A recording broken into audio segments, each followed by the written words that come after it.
A'udzubillahi minasyaitonirrajim. Bismillahirrahmanirrahim. Alhamdulillahirabbil alamin.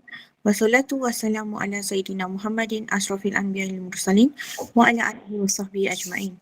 Assalamualaikum warahmatullahi wabarakatuh.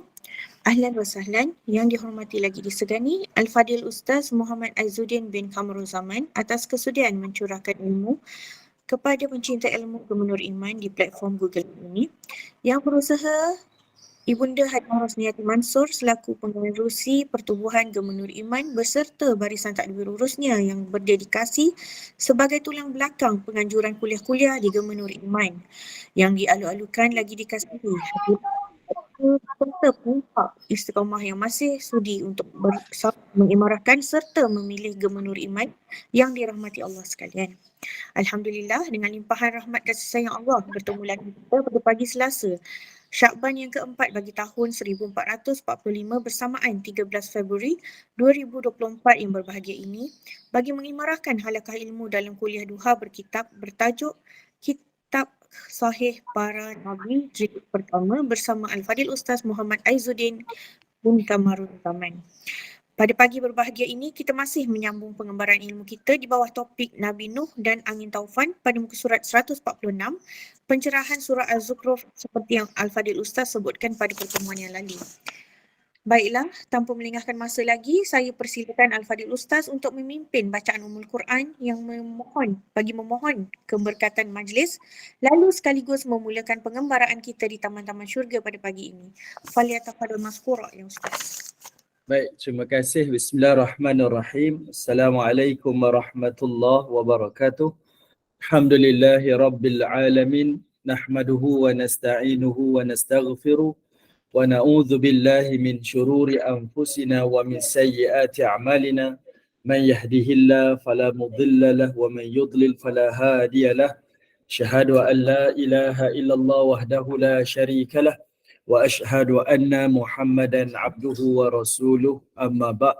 Alhamdulillah, pertamanya syukur pada Allah Subhanahu wa taala di atas kesempatan yang Allah izinkan kepada kita pada pagi ini. Sekali lagi kita dapat bertemu di dalam majlis ilmu.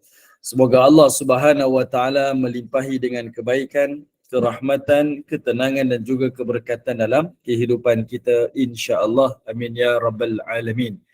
Baik, ibu-ibu yang dirahmati oleh Allah Subhanahu wa taala, insya-Allah untuk pagi ini kita akan sambung lagi iaitu dalam kitab Kisah Sahih Para Nabi. Kita akan tengok pada muka surat 146 dan bagi sesiapa yang tidak memiliki kitab, kita pergi kepada surah Az-Zukhruf, surah 43. Kita akan melihat pada ayat yang ke-12. Siapa yang boleh bantu saya mungkin boleh share lah, share screen teks Quran, tapi kalau tak ada tak mengapa. Okey. Baik, kita tengok pada ayat surah Az-Zukhruf, Allah Subhanahu wa taala bercerita berkaitan tentang Nabi Nuh alaihissalam, yang mana Nabi Nuh ketika itu ingin menaiki kapal dan akan menempuhi banjir yang sangat-sangat besar. Kata Allah Subhanahu wa taala, "Wallazi khalaqal azwaja kullaha وَجَعَلَ لَكُمْ مِنَ الْفُلْكِ وَالْأَنْعَامِ مَا تَرْكَبُونَ." Kata Allah Ta'ala, dan yang menciptakan semua berpasang-pasangan dan yang menjadikan kapal untukmu dan haiwan ternakan kamu yang kamu tunggangi. لِتَسْتَوُوا عَلَى زُهُورِهِ ثُمَّ تَذْكُرُوا نِعْمَةَ رَبِّكُمْ. Kata Allah. Lalu kata Allah Subhanahu wa taala, agar nanti kalau kamu duduk di atas tunggangan kamu, di atas belakang tunggangan kamu, humma tadhkuru ni'mata rabbikum. Kemudian ingatlah ia sebagai nikmat Tuhan kamu. Ini Allah Taala sebut. Ayat ini walaupun umum, tetapi ayat ini relevan sampailah bila-bila. Bila zaman dahulu mereka menjadikan tunggangan sebagai haiwan ataupun sebagai pengangkutan, Allah Ta'ala sebutkan, duduk je atas tunggangan, duduk je atas kenderaan kamu tu, maka banyak-banyaklah mengingati Tuhan kamu atas nikmat tersebut. Begitulah dengan kita naik kenderaan, diberikan motor, kereta dan sebagainya. Ingatlah ini adalah sebahagian daripada nikmat Allah Subhanahu wa taala. Selalu saya sebutkan kepada ibu-ibu yang dirahmati oleh Allah, Bertambah nikmat sepatutnya bertambah taat. Bertambah nikmat bertambah taat. Kerana apa? Sebab orang mukmin diajar oleh Allah Subhanahu wa taala iaitu setiap yang dia miliki bukan di atas kebijaksanaan dia. Semua yang dia miliki, nikmat-nikmat tersebut bukan kerana usaha dia. Bukan kerana inilah yang saya kerja dan inilah hasilnya, tidak. Semua yang kita miliki itu adalah nikmat yang Allah izinkan kepada kita. Jadi bila kita sedar yang kita miliki itu nikmat yang datang daripada Allah, maka secara tanpa sedar bertambah nikmat, bertambah taat. Sebab saya tahu yang saya dapat ini adalah kurniaan daripada Tuhan. Yang saya dapat ini adalah pemberian daripada Tuhan. Kalau saya nak lebih, tambahlah taat saya kepada Allah Ta'ala. Menunjukkan rasa kesyukuran kita kepada Allah Ta'ala. Maka sebab itu Allah kata, bila kamu duduk di atas belakang tunggangan kamu, kemudian ingatlah ke atas nikmat daripada Tuhan kamu. Idza stawaitum alaihi. Lalu kata Allah Subhanahu wa taala, apabila kamu duduk di atasnya, idza stawaitum alaihi, bila kamu duduk di atas tunggangan kamu, wa taqulu, maka katakanlah, subhanallazi sakhkhara lana hadza wa ma kunna lahu mukrinin wa inna ila rabbina lamunqalibun. Kata Allah Ta'ala, Maha Suci Allah lah yang telah menundukkan semua ini.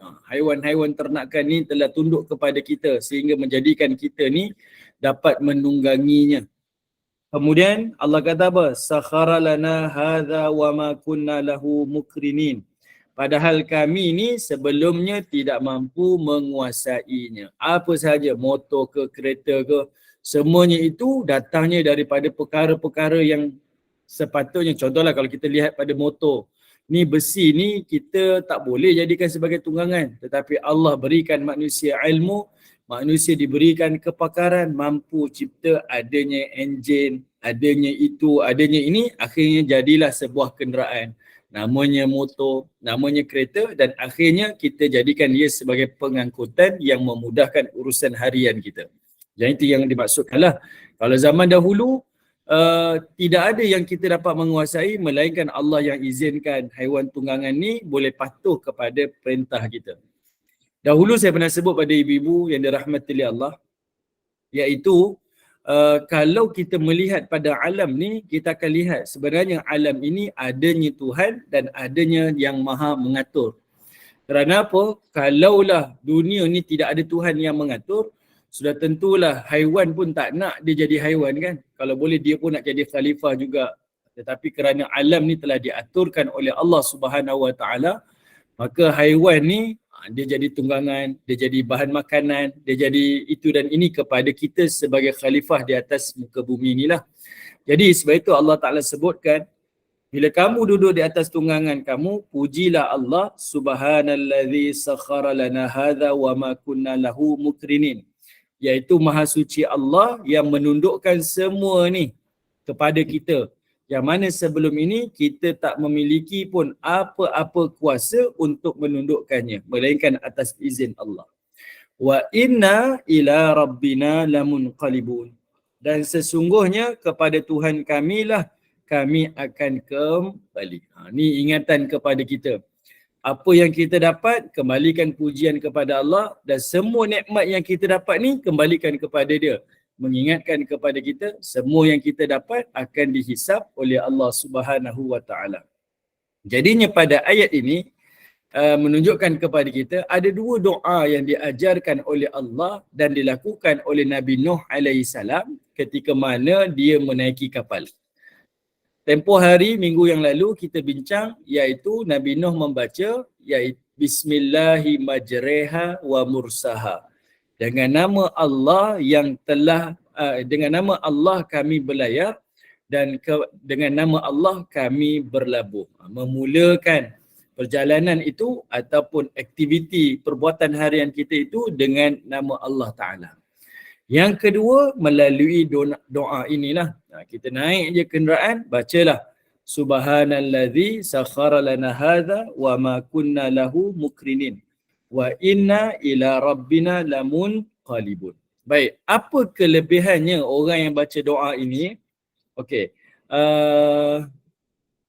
Ibu-ibu boleh bantu saya tak? Cuba buka surah surah Hud. Cuba buka surah Hud, kita pergi kepada ayat yang ke-48.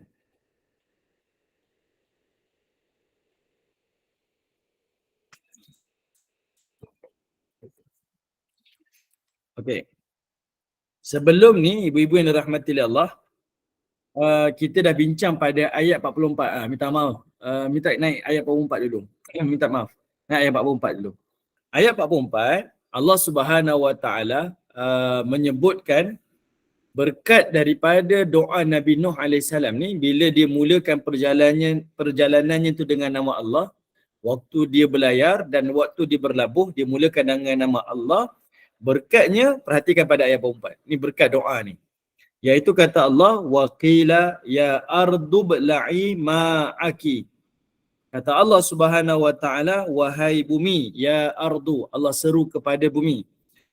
Iaitu ya ardu bla'i ma'aki. Wahai bumi, telanlah airmu. Sebab air yang keluar daripada bumi ni Allah perintahkan untuk ditelan.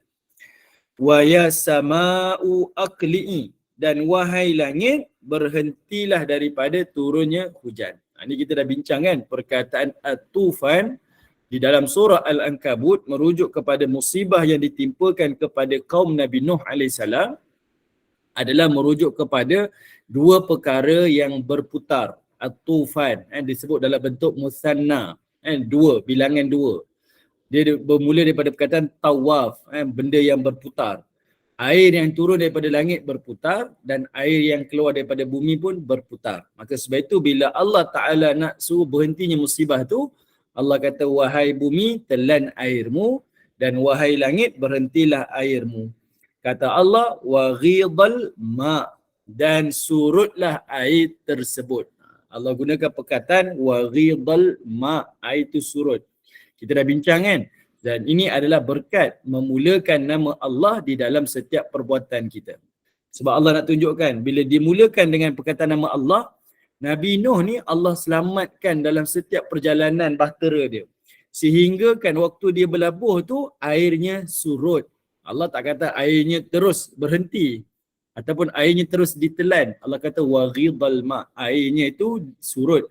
Kenapa surut? Sebab nak tunjukkan kepada kita, air itu dia sedikit demi sedikit dia turun, sedikit demi sedikit. Sebab ombak yang berlaku dalam banjir itu adalah sebesar gunung, setinggi gunung. Bayangkan kalau air itu berhenti serta-merta, apa yang berlaku? Kapal yang duduk di tempat yang tinggi ni akan jatuh dan terhempas. Akan memberikan kemudaratan yang lebih besar kepada kaum Nabi Nuh AS yang berada di dalam bahtera tersebut. Jadi perkataan ini menunjukkan Allah melindungi dengan rahmah dia. Berkat kerana Nabi Nuh AS memulakan perjalanan dengan nama Allah Ta'ala. Okey, ini pengajaran kepada kita lah. Setiap perjalanan yang kita lalui, yang kita mulakan, jangan tinggalkan dengan nama Allah Subhanahu Wa Ta'ala. Kita tak perlu beli kereta baru, lalu dibacakan ayat Yasin, disimbah airnya, disimbah keretanya. Tak perlu. Kita tak perlu panggil tarian singa ke tarian naga, duduk pusing-pusing dekat kereta kita sebab nak membuang kesialan ataupun disebut tatayyur. Tak perlu, benda ni tak perlu. Cukup kita memulakan perjalanan kita dengan kalimah Bismillah. Allah lah sebaik-baik yang memberikan perlindungan. Dan Allah lah sebaik-baik yang memberikan kita keselamatan. Okey, sebelum saya terlupa, kalau ibu-ibu tengok ayat 43, cuba naik atas sikit. Okay, yang ini kan ayat yang berbicara berkaitan tentang anak Nabi Nuh kan. Yang mana ayahnya ajak dia naik kapal, dia kata saya tak nak naik kapal lah. Dia kata saya tak nak naik kapal. Jadi kerana dia tak nak naik kapal tu, maka Allah Ta'ala kata apa? Qala la asimal yawm min amrillah illa marrahim. Kata Nabi Nuh AS, pada hari ini la asimal yaum, tidak ada yang mampu menyelamatkan kamu ataupun melindungi kamu min amrillah, daripada azab Allah Ta'ala. Illa marrahim, melainkan orang yang Allah Ta'ala kasihani. Perhatikan kalimah la asim. Tidak ada yang boleh melindungi kamu. Sebab itu kita sebut baginda Nabi itu maksum, kita kata. Nabi maksum. Artinya Nabi itu dilindungi. Dia datang daripada perkataan ni, asim. Jadinya, kerana perjalanan Nabi Nuh tu dimulakan dengan kalimah bismillah, maka Allah lah yang sebaik-baik perlindungan di dalam perjalanan tersebut. Jadi sebab itu kita tak bimbang. Bila kita mulakan dengan kalimah bismillah pada setiap perbuatan kita, Allah lah sebaik-baik pelindung. Allah lah sebaik-baik yang memberikan keselamatan kepada hamba-Nya. Nampak Ini antara ayat-ayat yang Allah Ta'ala berikan kepada kita jaminan. Sebab orang mukmin dia nak mengikat dirinya kepada apa lagi? Sebab kita pernah jumpa ada orang mungkin dia takut naik kapal terbang. Saya takut kapal saya terhempas, saya takut itu, saya takut ini. Saya pernah dengar ada satu selebriti ni ataupun tokoh negara, saya tak ingat lah, bukan negara kita lah, di luar sana. Kalau mereka ni satu keluarga naik kapal terbang, dia akan pastikan dia tak akan naik satu kapal terbang yang sama. Dia akan naik kapal terbang yang berbeza. Sebab kononnya ini adalah satu daripada risk management dia lah, pengurusan risiko dia kata. Kalau salah satu kapal terbang yang terhempas, maka sebahagian daripada keluarganya masih lagi selamat. Cuba bayangkan. Cuba kita bayangkan. Kalau dalam keadaan macam ni lah, susah tak kehidupan kita? Susah kan? Jadi cukuplah orang mukmin ni meletakkan kebergantungannya dan perlindungannya kepada Allah Subhanahu Wa Taala. Dan kita punya tawakal kita kepada Allah dengan mengucapkan kalimah bismillah. Ini yang diajarkanlah. Okey. Sekarang ni dalam perjalanan ni Allah tunjukkan macam mana Nabi Nuh dan kaum muslimin Allah Taala lindungi dan Allah selamatkan. Kemudian waktu dia nak berlabuh pun Allah selamatkan. Airnya surut. Dan minta maaf kepada bonda muda, tengok ayat 44, patah balik ayat 44. Bila Allah Ta'ala surutkan air itu, maka kapal tu berlayar pun perlahan lah, tak jatuh dan tak terhempas. Dan dia berjatuh, kata Allah, wastawat alal judi. Dan dia pun duduk di atas bukit judi. Di atas bukit judi ni perbincangan luas lah. Zaman berzaman, tidak ada orang yang dapat pastikan secara tepat di manakah bukit judi ni. Ada macam-macam pandangan lah. Sampai ke Turki pun ada dakwaan, iaitu kapal tu berada di Bukit Judi. Dia Bukit Judi tu di Turki lah, di sekian negara lah, macam-macam pandangan.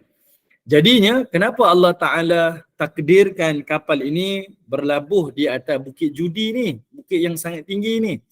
Sebab nak tunjukkan kepada kita, iaitu kalau sesuatu tempat mengalami banjir yang besar, kebiasaannya, kelazimannya selepas berlakunya banjir, maka kawasan tersebut mudah berlakunya wabak ataupun mudah tersebarnya penyakit. Kawasan itu terdedah dengan penyakit biasanya.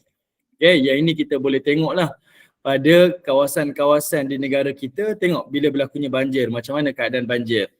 Okay, semua benda dah naik air, bergenang air. Bila dia surut, waktu itulah kita tengok semuanya najisnya, haiwan-haiwan dan segalanya lah, semuanya akan naik ke atas kan. Dia akan duduk di atas daratan. Maka mudahlah tersebar penyakit. Kita boleh tengok kena penyakit taun, sakit perut, kencing tikus. Ini antara penyakit-penyakit yang mudah berlaku selepas banjir. Jadi Allah Ta'ala berlabuhkan kapal Nabi Nuh ni di atas bukit adalah sebagai satu perlindungan kepada kaum Nabi Nuh supaya tak terdedah dengan penyakit-penyakit tersebut. Subhanallah. Ini antara salah satu hikmah kenapa Allah Ta'ala takdirkan. Tetapi kalau kita baca dalam surah Al-Qamar, ayat yang ke-15, dalam surah Al-Qamar berbeza pula. Dalam surah Al-Qamar Allah Ta'ala menyebutkan iaitu sengaja Allah Subhanahu Wa Ta'ala takdirkan kapal tu berada di atas Jabal Jud adalah kerana Allah nak menjadikan ia sebagai peringatan kepada manusia. Ini kita boleh tengok dalam surah Al-Qamar, Allah menyebutkan kapal tu sengaja duduk di atas bukit tu adalah sebagai peringatan kepada manusia. Ada dua sebab Allah Ta'ala takdirkan kenapa kapal tu berlabuh di atas Jabal Jud.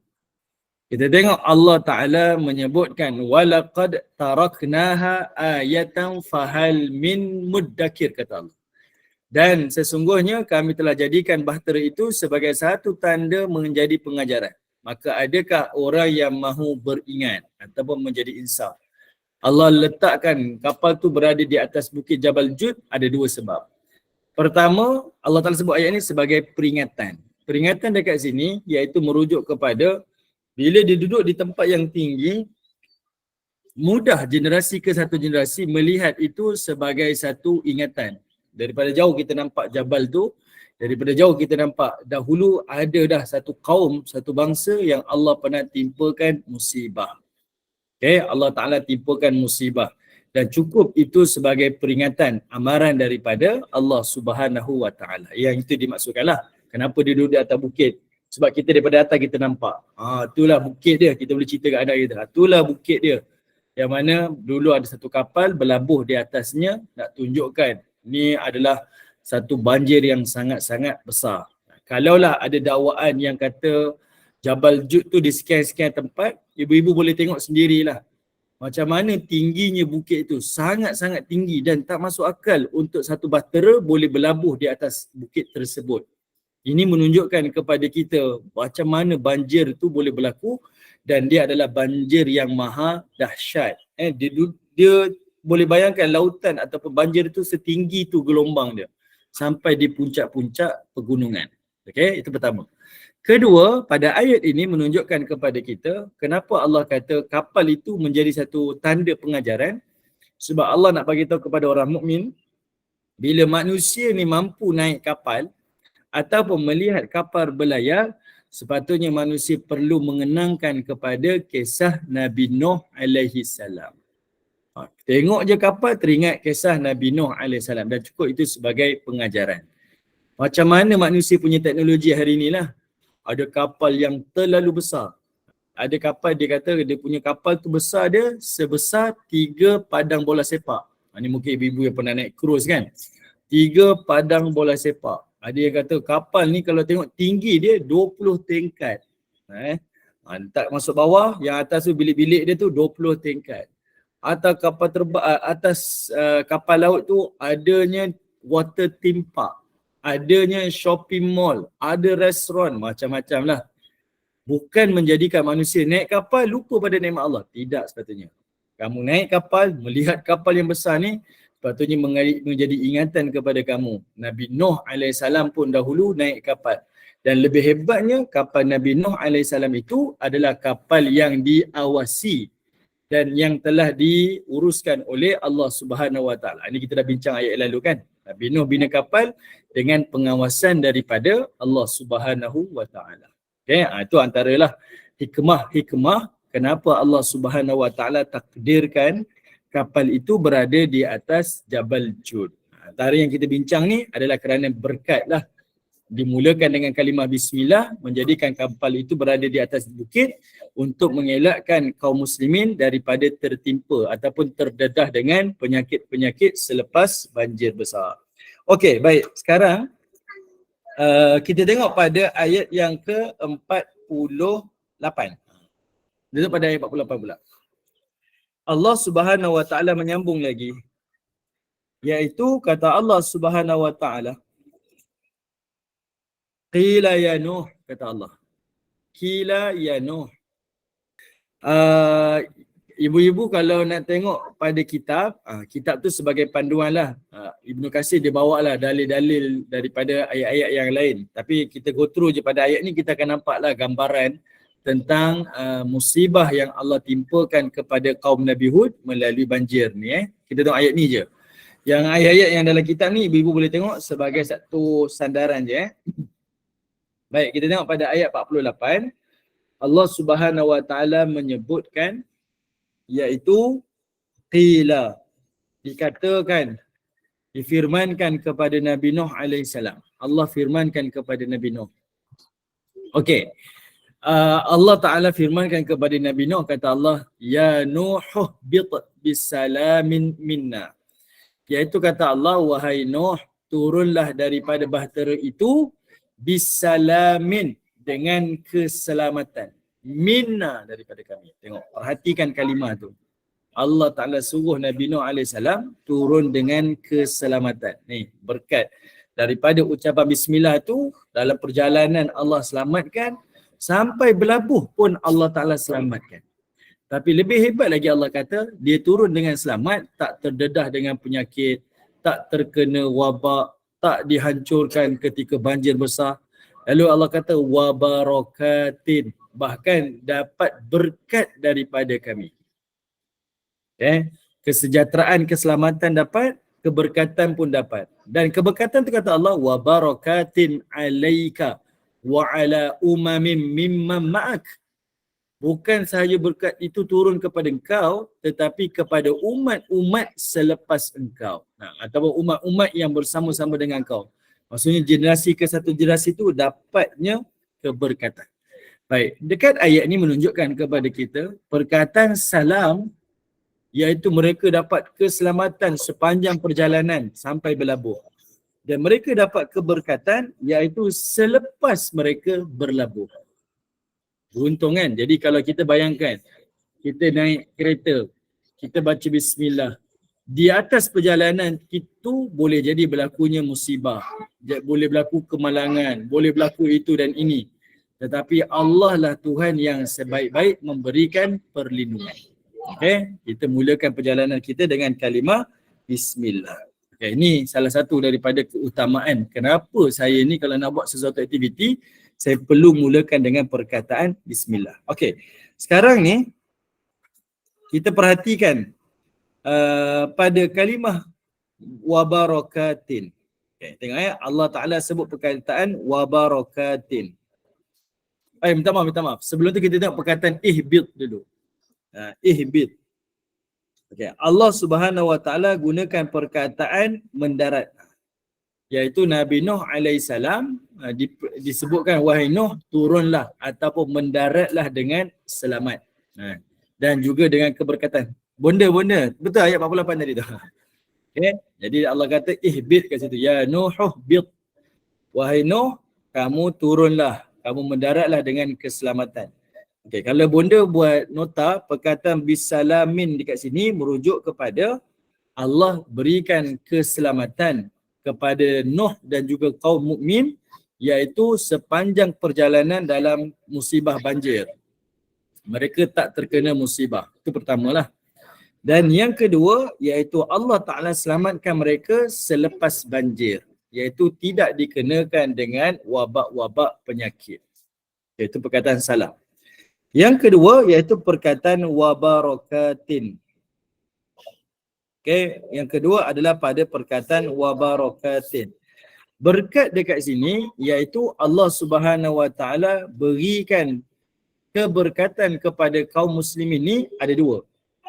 Perkataan berkat ada dua. Pertama iaitu Allah Subhanahu Wa Ta'ala menumbuhkan semula, melimpahi semula kepada kaum manusia, umamin mimman ma'ak. Maksudnya umat-umat lepas tu turun, Allah Ta'ala berikan rezeki-rezeki, tumbuh semula tumbuh-tumbuhan, tumbuh semula makanan-makanan daripada bumi. Lalu haiwan-haiwan yang mereka bawa turun semuanya beranak pinak seperti sedia kala. Itu perkataan berkat. Sebab kita tahu kan, perkataan berkat disebut sebagai ziyadatul khair, kebaikan yang bertambah-tambah. Kebaikan yang melimpah. Itu ziyadatul khair, keberkatan. Jadi dekat situ Allah Ta'ala berikan haiwan-haiwan ternak mereka kembali membiak. Kemudian tumbuh-tumbuhan kembali tumbuh, pokok-pokok kembali tumbuh, makanan-makanan semuanya keluar seperti sedia kala. Itu berkat. Kedua, kalimah berkat dekat situ bukan sekadar makanan keluar balik, haiwan ternakan makin banyak, tetapi Allah juga berikan keberkatan iaitu dengan diberikan ilmu pengetahuan kepada kaum Nabi Nuh dan juga umat-umat selepas tu. Yang mana mereka tengok adanya pokok tumbuh, haiwan ternak, mereka mampu mengurusnya. Kita tak boleh juga. Kita ada material tapi kita tak pandai urus pun tak boleh juga. Jadi keberkatan dekat situ makanan ada, rezeki melimpah, dan mereka diberikan oleh Allah ilmu untuk mengurus rezeki-rezeki dan makanan-makanan tersebut. Ini semuanya berkat dengan nama Allah Ta'ala di dalam setiap perbuatan dan pengamalan kita. Okay, jadi orang mukmin ni tak payah nak muskil-muskil, tak payah nak bimbang-bimbang, dan tak payah perlu kita beramal dengan sesuatu yang tidak pasti satu amalan tu. Selalu saya dengar daripada kecil kan, kalau kita nak beri makan kepada anak-anak kita, waktu kita masak tu, kita basuh beras tu dengan arah tawaf, lawan pusingan jam. Saya tak pastilah sejauh mana dari sudut pengamalannya. Dari sudut satu logik kita kata betul juga kan, basuh tu kena lawan arah jam, seolah-olah macam perbuatan tawaf, kita selawat, kita itu, kita ini. Cuba bayangkan kalau orang tak buat, macam mana keadaan dia? Dia tak tahu. Jadi cukup kita nak sampaikan, nak kata itu adalah satu ajaran yang pasti yang akan membantu kita lembutkan hati anak. Subhanallah, kita tak tahu nak kata betul ataupun tidak, sebab tidak ada satu pun rujukan. Tetapi cukup kita kata apa yang kita lakukan. Nak masak, bacalah bismillah. Kita nak masak nasi, bismillah. Kita nak goreng ikan, bismillah. Cukup Allah Ta'ala lah yang memberikan keselamatan dan Allah lah yang memberikan keberkatan. Nampak tak? Agama ni sebenarnya sangat memudahkan kita. Bukan bermudah-mudah. Agama ni memudahkan kita. Tapi datang kita pula yang menambah-nambah, akhirnya orang melihat ia sebagai satu kesulitan. Jelas ke ibu-ibu? Saya bukan nak condemn, tidak. Saya bukan nak condemn. Tetapi janganlah kita buat satu benda tu sampai mula-mula kita terangkan tu nampak macam, oh betul juga nampak macam tu. Tapi akhirnya bila kita lihat kesan jauh, kita akan nampak ia satu perkara yang sangat merumitkan lah. Taklah rumit, tapi bayangkan ada step by step dia. Benda yang tak disebutkan oleh Nabi, tak diajarkan oleh Nabi. Bila tunjuk step by step macam tu, seolah-olahnya perlu dilakukan. Jadi mudahnya agama ni, apa sahaja yang kita lakukan, mulakan dengan nama Allah, maka di situ ada jaminan keselamatan dan ada jaminan keberkatan daripada Allah Subhanahu wa Ta'ala. Dan dia mendidik kita, setiap nikmat yang kita dapat, kita yakini datang daripada Allah, dan setiap yang datang daripada Allah itu adalah di dalam perlindungan dia. Secara automatik adanya kebergantungan diri kita kepada Allah Subhanahu wa Ta'ala. Okey, baik, kita tengok ayat yang berikutnya lagi. Allah kata apa? Wa umamun sanumatti'uhum thumma yamussuhum minna azabun alim. Kata Allah Subhanahu wa Ta'ala, iaitu dan dalam pada itu adanya umat-umat daripada keturunan mereka yang kami akan berikan kesenangan kepadanya dalam kehidupan dunia. Kemudian mereka akan dikenakan azab daripada kami yang tidak terperi sakitnya. Ini menunjukkan kepada kita berkat perbuatan Nabi Nuh tu, berkat tu sampai kepada kita, satu generasi. Bukan generasi mereka je dapat nikmat tu, kita hari ini menikmati. Tetapi Allah ingatkan juga, ada antara mereka diberikan kesenangan, tapi tak bermakna bererti mereka tu boleh buat apa sahaja.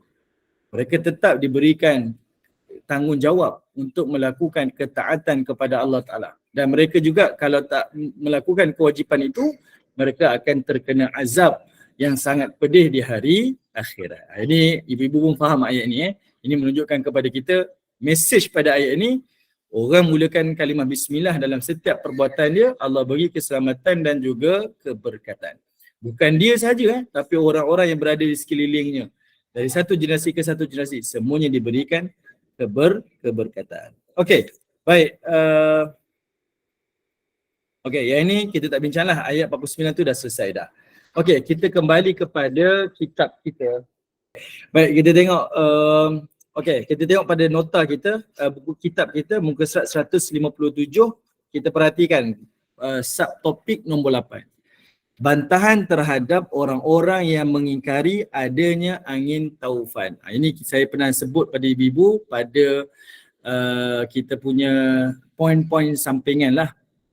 Iaitu saya sebutkan kepada ibu-ibu dahulu, ada sebahagian orang yang mengatakan banjir ini tak berlaku seluruh dunia.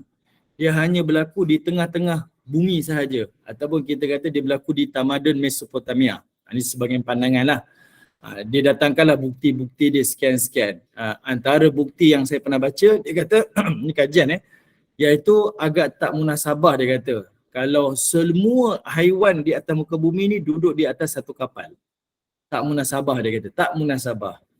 Tapi kalau kita kata ada satu kawasan yang dibawa haiwan tu naik kapal, dia kata agak logik sebab tak banyak lah, sedikit sahaja.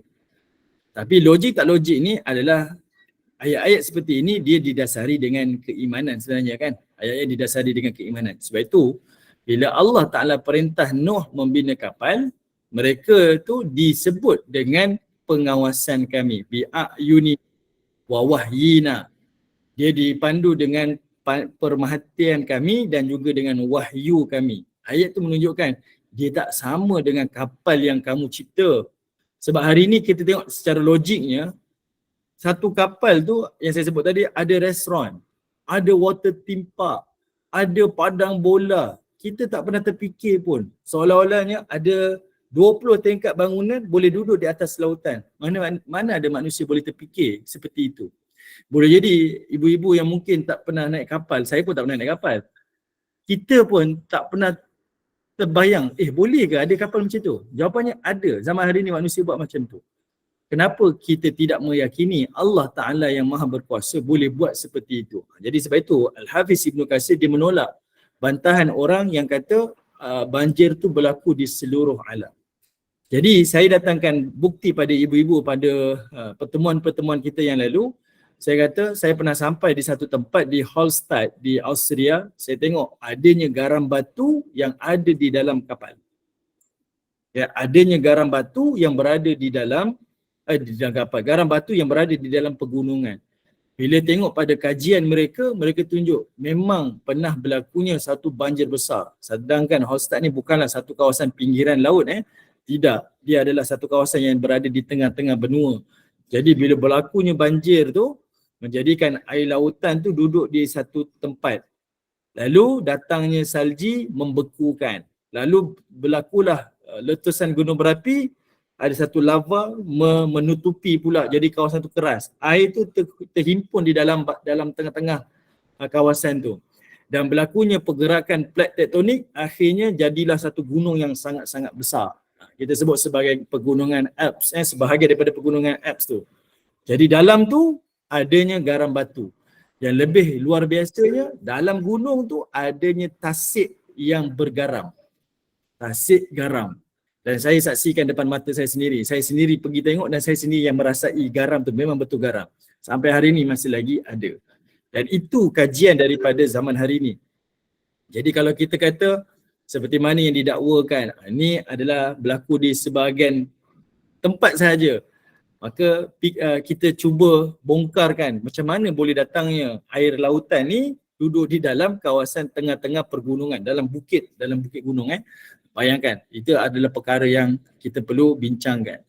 Kedua, kita tengok juga di Langkawi sahaja. Berada di Langkawi. Kita tengok adanya apa kita panggil geopark kan. Di Langkawi ada geopark yang orang selalu bawa naik boat, jalan-jalan kan. Tengok macam mana dunia mengkaji Langkawi, menyebutkan Langkawi itu adalah salah satu tempat yang menjadi tumpuan dunia kerana kawasan-kawasan dia, pulau-pulau dia, gunung-gunungnya itu pernah tenggelam di dalam lautan selama ribuan tahun. Jadi kalau kita tengok hari ni kita naik bot, kita gunung ni besar ni, tapi pernah disebutkan dia pernah tenggelam di dalam lautan. Tenggelam. Maksudnya air laut tu naik tinggi.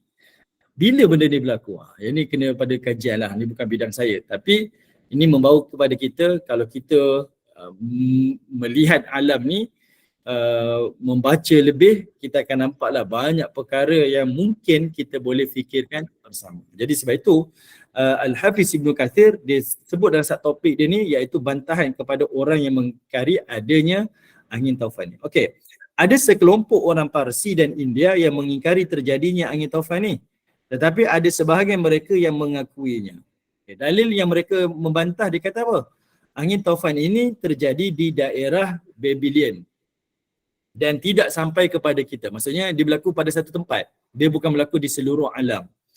Lebih lanjut lagi mereka mengatakan, dan kami masih terus-menerus menjalankan kerajaan dan kekuasaan secara bergantian dari sejak zaman Nabi Adam sampailah zaman sekarang ini. Saya cuba fikir lebih jauh lagi lah tuan-tuan. Saya cuba bayangkanlah. Mereka start membina kerajaan tu zaman bila kan? Sedangkan zaman Nabi Nuh ni dia lebih awal lagi. Dia adalah 10 kurun selepas zaman Nabi Adam. Parsi dan India ni wujud zaman bila? Tahun bila kan? Boleh jadi dia berlaku sebelah zaman tu. Kan? Dia berlaku selepas zaman Nabi Nuh AS. Bukan zaman daripada Adam tu. Ini adalah perkara yang mustahil. Okay? Baik. Kemudian, demikianlah yang dikemukakan oleh para pemuka Majusi, iaitu para penyembah api dan juga pengikut syaitan. Hal ini merupakan satu bentuk kebodohan dan kekufuran mutlak, kedunguan sekaligus kedustaan terhadap Rabb pemilik bumi dan juga langit. Ini pandangan daripada Ibnu Katsir lah. Tapi menarik kalau dijadikan sebagai kajian. Adanya researcher Muslim ambil ini sebagai satu tanggungjawab. Dia pergi buat kajian, mudah-mudahan jadi manfaat kepada kita. Kita pun bertambah keimanan kita. Saya baca juga tentang kisah surah Al-Kahfi. Cerita tentang Ashabul Kahfi yang ditidurkan kan. Kalau tengok dalam agama Nasrani disebut tentang the seven sleepers kan, the seven sleepers. Kajian tentang 7 pemuda yang tidur ni disebutkan ada berpuluh tempat yang didakwa sebagai kawasan gua yang ditiduri oleh 7 pemuda ni.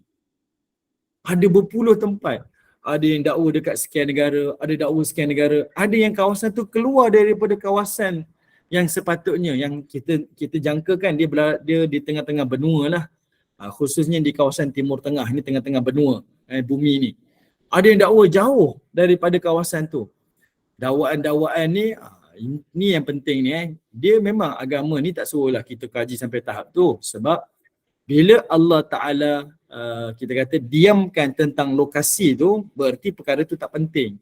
Yang penting message daripada peristiwa tu, itu kita tak nafikan. Cumanya bila dah banyak dakwaan dan adanya kepakaran dalam kalangan orang Muslim untuk buat kajian-kajian macam ni, mudah-mudahan dia jadi manfaat dan mudah-mudahan dia menambahkan keimanan. Sebab apa? Yang kita dengar cerita selalu ni bukan cerita macam kita belajar masa sekolah dulu, ada cerita rakyat. Ni cerita Badang, cerita Si Tanggang. Ada manfaat, tapi cerita tu hanyalah cerita rakyat. Tapi ini adalah cerita yang sebenar. Cuba bayangkan, kita dah dengar dan kita menyaksikan. Ada rezeki kita sampai ke kawasan tersebut. Bukankah dia menambah lagi keimanan kita, keyakinan kita kepada Al-Quran yang menyampaikan wahyu daripada Allah Subhanahu Wa Taala. Okey? Jadi sebab itu Ibnu Katsir ni dia agak tegas lah. Bila orang mendakwa sebaliknya, dia keras untuk mengatakan salah dan dia membantahlah dakwaan orang yang kata banjir ini tak berlaku di seluruh bumi. Okey, kemudian dia kata apa? Seluruh pemeluk agama telah sepakat mengakui adanya peristiwa angin taufan tersebut yang menimpa seluruh negeri yang ada di muka bumi. Ini merujuk kepada agama Samawi. Orang Yahudi pun meyakini, orang Nasrani pun meyakini. Sebab itu kita boleh tengok sampailah ke hari ini dalam kalangan mereka juga bercerita berkaitan tentang Noah kan. The Noah Ark kan, berkaitan tentang kapal bahtera Nabi Nuh AS. Dia dakwaan yang sama, ada beberapa tingkatan ni ada haiwan, sama je. Semua agama Samawi sama saja mereka punya kepercayaan. Itu disebutkan oleh Ibnu Katsir. Dan tidak tersisa pun daripada hamba-hamba Allah yang kafir sebagai wujudnya pengabulan doa nabinya yang mendapatkan dukungan dan perlindungan, sekaligus sebagai bentuk berlakunya apa yang telah ditetapkan lebih awal, iaitu dari sudut takdir Allah Subhanahu Wa Taala. Okey, baik, sekarang kita masuk kepada subtopik yang ke-9. Baik, sebelum tu ada soalan ke daripada ibu-ibu semua?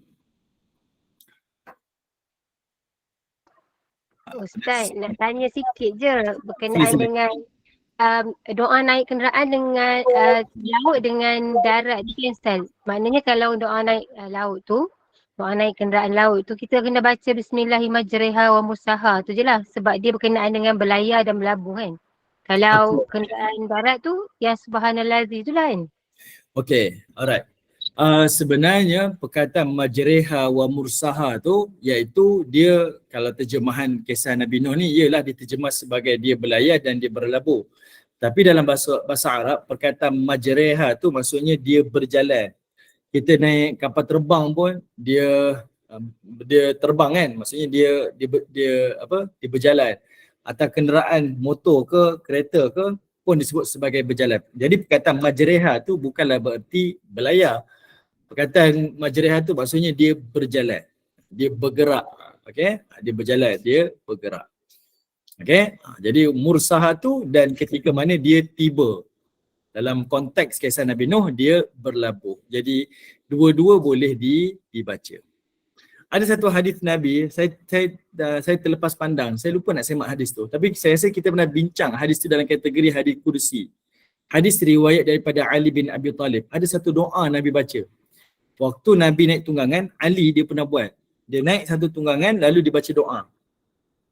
Bila dia baca doa tu dan dia baca dengan zikir-zikir yang disebutkan oleh Nabi, kemudian Ali pun ketawa, dia gelak. Lepas dia naik tunggangan tu, dia baca doa dan dia gelak. Lepas tu sahabat-sahabat tanya pada Ali, wahai Ali, kenapa tadi saya nampak kamu naik tunggangan? Sebab Ali ni dia tunjuk macam mana Nabi buat. Nabi bila pegang tali kuda tu, Nabi baca doa. Nabi duduk di atas pelana, Nabi baca doa. Lalu Nabi berzikir. Jadi Ali ni, bila dia dah baca sekian-sekian doa lalu dia gelak, sahabat-sahabat tanya, kenapa Ali kamu ketawa? Kata Ali, itulah yang aku nampak Nabi SAW lakukan. Nabi pegang tali kuda, Nabi ketawa, Nabi baca doa, Nabi duduk atas pelana, Nabi baca doa, lalu Nabi berzikir. Lalu Nabi pun ketawa. Sahabat tanya pada Nabi, kenapa kau ya Rasulullah ketawa lepas kau baca zikir-zikir ni? Sebab kata Nabi SAW, Allah Subhanahu Wa Taala telah memberikan pengampunan kepada orang yang membacakan zikir ini sebelum dia menaiki kenderaan. Adalah hadis, saya lupa nak semak hadis. Kalau tidak saya boleh bacakan pada ibu-ibu.